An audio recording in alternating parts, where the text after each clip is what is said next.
It's the thing I have a problem. I get what you're saying. It's the problem I have with society. Like, it's a bunch of hypocrites. Mm-hmm.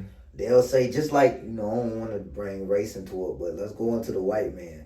If I go into a job interview and we're the same color as maybe a person, that's white, and say it's a white dude because I'm black, and, I'm different skin color, they'll make prejudgments on me. Like, say I even got twists, they'll look and be like, oh, he a gangster. Oh, he probably shoot people. He sell drugs. Look at his hairstyle. But if the white dude come in there, say he don't even got the best clothes on there, oh, he white, he harmless. He look like he'll work harder than the black guy. So, yeah, man. I think even when you say that made me think of racism. So, yeah, man, it's real. Well, this is the thing. I'll say, racism is a man-made concept. There are different nations, like throughout the Bible. There's different nations of people. And they have different characteristics of how they look and all these different things. But I would say to call it more down the middle, there is a way that can appear evil and a way that can appear righteous. Because even the Bible says not to even have any appearance of evil. Right? So let's say I'm a black person or a white person, and I want to carry myself in a way that portrays evil. Someone can pick up on that. Whether they're black or they're white. Now, but hold on though, you say no racism, but what do you think about the slavery though? That was racism. Well, slavery is biblical. That's crazy. I didn't even know that. But so God knows about slavery? He knows about everything. Yeah. But what does he think about slavery? Why do you think is the reason why slavery happens? I don't know. I think because of superiority. Because white people want to prove they're superior to black people. Okay. Because it's not even just that. It's just because technically, if you want to say the way we're born, black people, we're born stronger, more harder work. We work harder, tougher skin. White people, they kind of, they don't like that. White people always want to prove they're the superior race. And it's like this with every race, not just with black people. They do this to Asians. They do this to Japanese people, Haitians, any type of race. So it's just white people in general. They just want that superiority factor. They want to be like God. They want to prove they're the most superior race.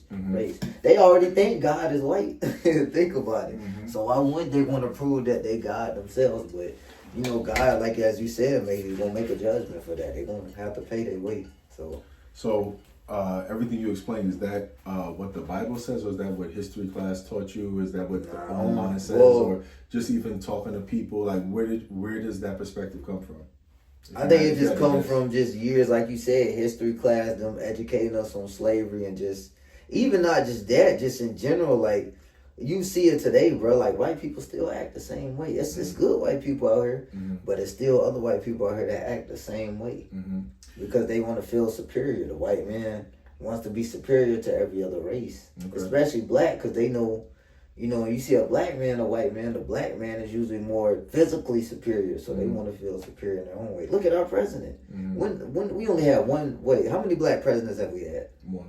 Exactly. Every other president has been white. So what that tell you? It's always got to be a white leader that raised the nation. It can't never be a black leader. So yeah. Well, according to what the Bible details, slavery comes from idolatry. Slavery is the result or the repercussion that comes from a nation being idolatrous, meaning living a lifestyle that is against the Most High God. Right? And we may feel like we're free today, meaning those who are so-called black. We may feel like we're free today, but we're still in another person's land. That's one thing. But also, both nations in current day, or multiple nations of people, can go through some form of bondage, which is what slavery is. In today, we can do things that are immoral on a regular basis and find ourselves in spiritual bondage, right? When it comes to physical slavery, that was always a result of disobedience to the Most High, because historically Israel, who are God's people, they decided to make other gods. Because from the beginning of time, there was always the Most High God, but then there was always other gods that people tried to make up, right?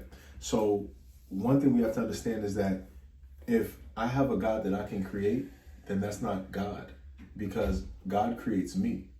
So how can I create something and then say it's above me? That's just kind of idiotic, right? But Israel over time would make these images. They'd carve different entities and erect it and say, this is our God now. But why though? Why would they do something dumb like that? Because we talked about fear, right? Yeah. So the same reason why people have a hard time believing in the true God now is something that was consistent back then, which is faith.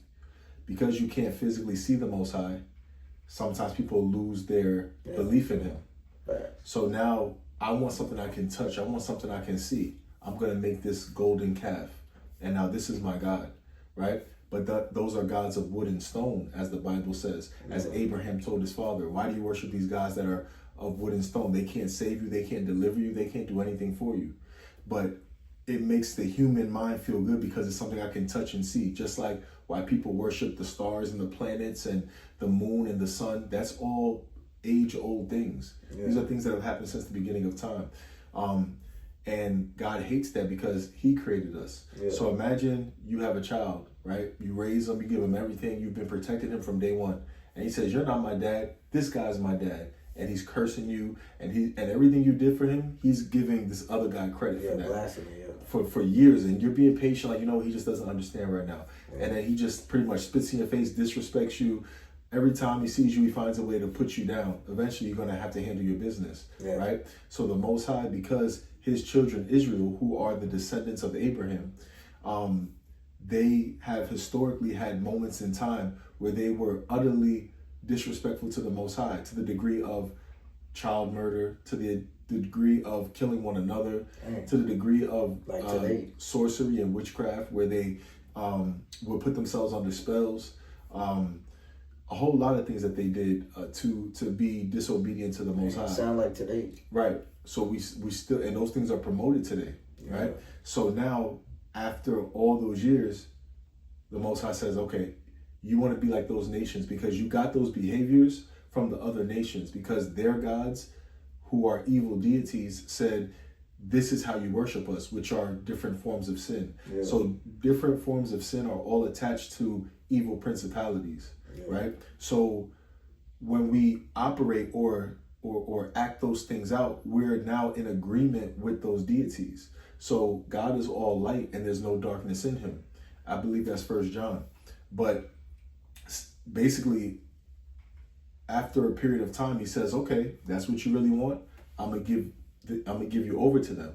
So I'm gonna let them rule over you because you wanted their tradition, you wanted their culture, you wanted their gods, right? So now that that's the case, have at it. So that's why He allows slavery to happen. If you look at even, it was when Ezekiel had a vision. I want to say, I believe it's actually in the book of Ezekiel, but he talks about how even though physically there were people who came in to enslave the Israelites, in the spirit he saw angels allowing it to happen.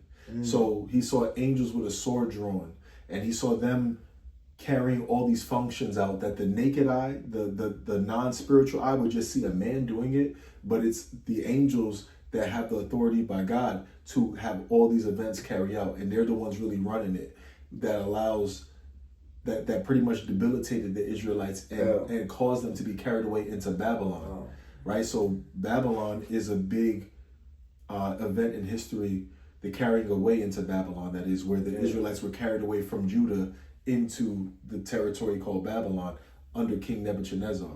So that all happened because spiritually the angels got the green light by God to go ahead and carry that out.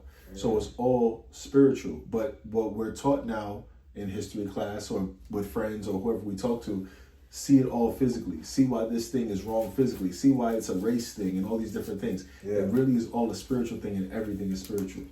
Yeah, okay, I get it. So it's just really an act of their disobedience. Exactly. Okay. Exactly.